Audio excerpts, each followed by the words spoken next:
അലൈക്കും. നമുക്കിന്ന് താറാവ് മപ്പാസ് എങ്ങനെ ഉണ്ടാക്കാമെന്ന് നോക്കാം.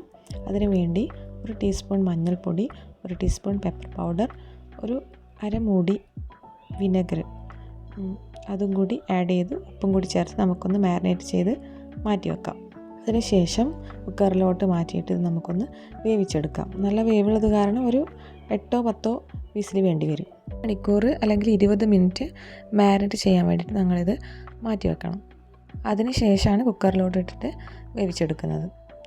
നമുക്ക് ബാക്കി എന്തൊക്കെ ചെയ്യാൻ നോക്കാം. നമുക്ക് ആദ്യം ചെയ്യേണ്ടത് കുറച്ച് വെളിച്ചെണ്ണ എടുക്കുക. ഒരു 2-3 ടേബിൾ സ്പൂൺ വെളിച്ചെണ്ണ. അതിലേക്ക് ഒരു മൺചട്ടിയിലാക്കുന്നതായിരിക്കും കുറച്ചും കൂടി ടേസ്റ്റി ആയിട്ട് നമുക്ക് ഫീൽ ചെയ്യുക. അതിലേക്ക് വെളിച്ചെണ്ണ ആഡ് ചെയ്ത് കൊടുക്കുക. അതിനുശേഷം ഗ്രാമ്പു, പട്ട, ഏലക്കായ ഇതൊക്കെ ആഡ് ചെയ്ത് കൊടുക്കുക. അത് ജസ്റ്റ് ഒരു മൂത്തൊരു സ്മെല്ല് വരുന്ന സമയത്ത് നമുക്ക് ഇതിലോട്ട് ചതച്ച ജിഞ്ചർ ഗാർലിക്ക് അത് ആഡ് ചെയ്ത് കൊടുക്കുക. അത് കുറച്ചൊന്ന് മൂത്തതിന് ശേഷം നമുക്കതിലേക്ക് കറിവേപ്പില ആഡ് ചെയ്ത് കൊടുക്കുക. ശേഷം നമുക്ക് സ്റ്റെപ്പ് ബൈ സ്റ്റെപ്പായിട്ട് ചെറിയ ഉള്ളി, വലിയ ഉള്ളി ഇതൊക്കെ ആഡ് ചെയ്ത് കൊടുക്കുക. നമുക്ക് ടൊമാറ്റോ ആഡ് ചെയ്ത് കൊടുക്കുക. പിന്നെ പൗഡേഴ്സൊക്കെ ആഡ് ചെയ്ത് കൊടുക്കുക. 1/2 ടീസ്പൂൺ മഞ്ഞൾപ്പൊടി, 3 ടേബിൾ സ്പൂൺ മല്ലിപ്പൊടി ഇതൊക്കെ ഇട്ട് നല്ലോണം വഴറ്റി മൂത്തതിന് ശേഷം നമുക്കതിലേക്ക് പെപ്പർ പൗഡർ ആഡ് ചെയ്ത് കൊടുക്കുക. ഒരു 1/2 ടീസ്പൂൺ പെപ്പർ പൗഡർ, കുറച്ച് ഗരം മസാല ഇതൊക്കെ ആഡ് ചെയ്ത് നന്നായി വഴറ്റിയെടുക്കുക. വഴറ്റിയതിന് ശേഷം നമുക്കിതിലോട്ട് വേവിച്ച് മാറ്റി വെച്ച താറാവ് പീസസ് ഇതിലോട്ട് ആഡ് ചെയ്ത് കൊടുക്കാം. ഇനി നമുക്കിതിലേക്ക് വേണ്ടത് നട്ട്സാണ്. നമുക്കിത് നന്നായിട്ട് പേസ്റ്റ് പോലെ അരച്ചെടുത്തിട്ട് അതും കൂടി ഇതിലോട്ട് ചേർത്ത് കൊടുക്കാം. ഇതൊക്കെ നന്നായി ഇളക്കി യോജിപ്പിച്ച് കൊടുക്കുക. നിങ്ങൾക്ക് ഇഷ്ടമുള്ള നട്ട്സ് ഇതിൽ പേസ്റ്റ് ചെയ്ത് ചേർത്ത് കൊടുക്കുക. ബദാം ഉണ്ടെങ്കിൽ ബദാം, അല്ലെങ്കിൽ കാഷ്യൂ ആണെങ്കിൽ കാഷ്യൂ ഏതെങ്കിലും നമുക്ക് ആഡ് ചെയ്ത് കൊടുക്കാം.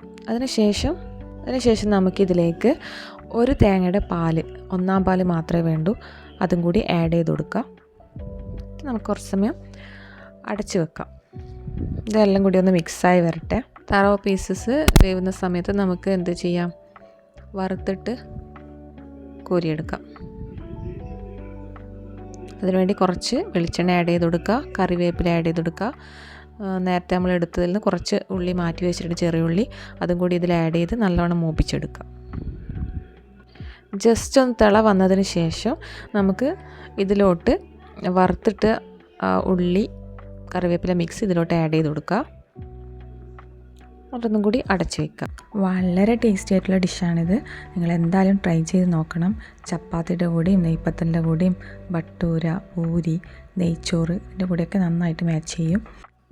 നിങ്ങളുടെ കമൻറ്റ് ബോക്സിലിടുക. അപ്പോൾ ഇൻഷാ അല്ലാഹ് വീണ്ടും മറ്റൊരു വീഡിയോ ആയിട്ട് ഞാൻ വരുന്നതായിരിക്കും. വെയിറ്റ് ചെയ്യുക. ഓക്കെ, അസ്സലാമു അലൈക്കും. Till then good bye.